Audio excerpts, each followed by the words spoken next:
بسم الله الرحمن الرحيم. النهارده بقى هنقدم مع بعض حاجه جميله جدا وخفيفه. خليكم معايا وهنشوف. طبعا الجو حر اليومين دول والواحد مش عارف بقى يعمل اكل كده بطماطم وصلصه وحاجات ديت، فالحاجات الخفيفه دي بتبقى اطعم واحسن وجميل. النهارده بقى هنعمل كبده اسكندراني ان شاء الله.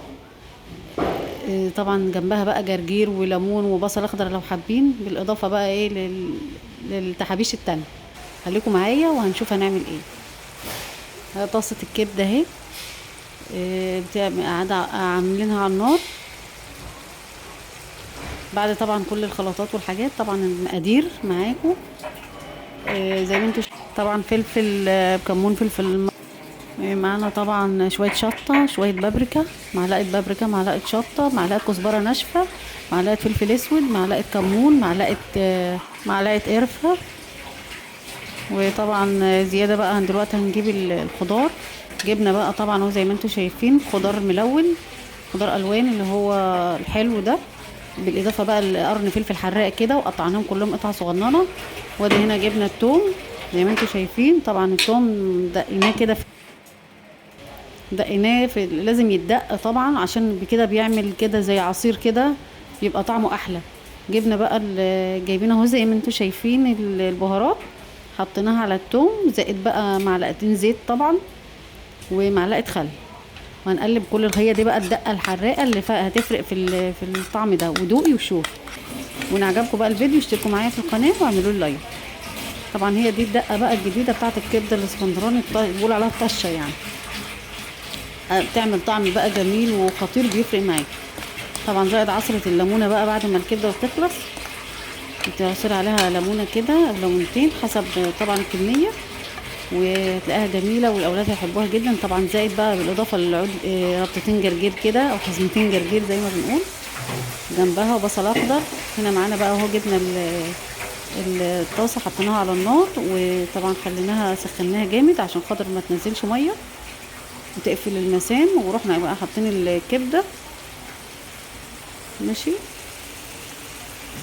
وبعد كده نزلنا بقى بالثوم اللي هو ايه، فصين توم متقطعين بالسكينه، ده غير التاني بتاع الخلطه الدق ماشي. دول فصين متقطعين بالسكينه، تحطهم بقى على الكبده كده. اول ما تتشوح او هي بتتشوح تاخد الصدمه، وتبتدي بقى ايه تعلي عليها طبعا عشان ما تنزلش ميه، وتبتدي بقى تقلبي فيها.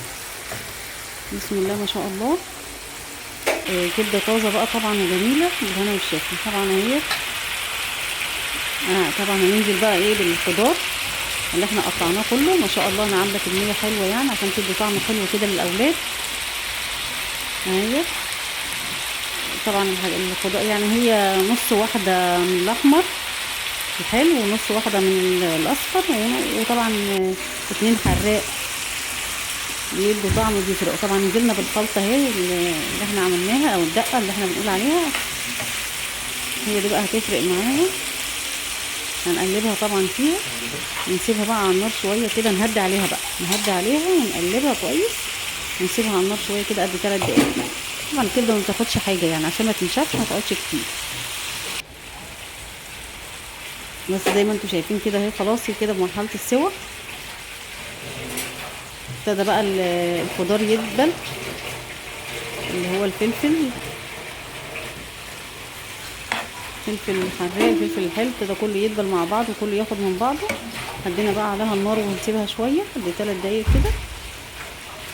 وبعد كده بقى ايه هنبتدي نغرفها في السندوتشات لو الاولاد بيحبوها سندوتشات. طبعا جنبها طبعا بطاطس كده محمره او حاجه حسب. طبعا هنا بقى خلاص اهو بقى يعني على وشك ان هي خلاص تخلص اهي. بسم الله ما شاء الله. بعد ما هدينا عليها طبعا عشان خاطر كله يشرب من بعضه كده، والدقه بقى تبقى طعمها جنان ما شاء الله، هتعجب الاولاد قوي. سندوتشات وهم قاعدين سهرانين بالليل او الصبح. وخلاص احنا كده خلصنا وغرفنا السندوتشات. طبعا جرجير جنبها اهوت والليمون اللي حابب يزود عصره ليمون وهو بياكل. طبعا هي طعمها ما شاء الله مش عايزه اقول لكم جميله جدا، وهتعجبكم وتعجب الاولاد خالص. بالهنا والشفا بقى. تنفع بقى طبعا في سندوتشات، في رحلات، في مصيف، في اي حاجه تعملوها. عجبكم بقى اشتركوا معايا في القناه.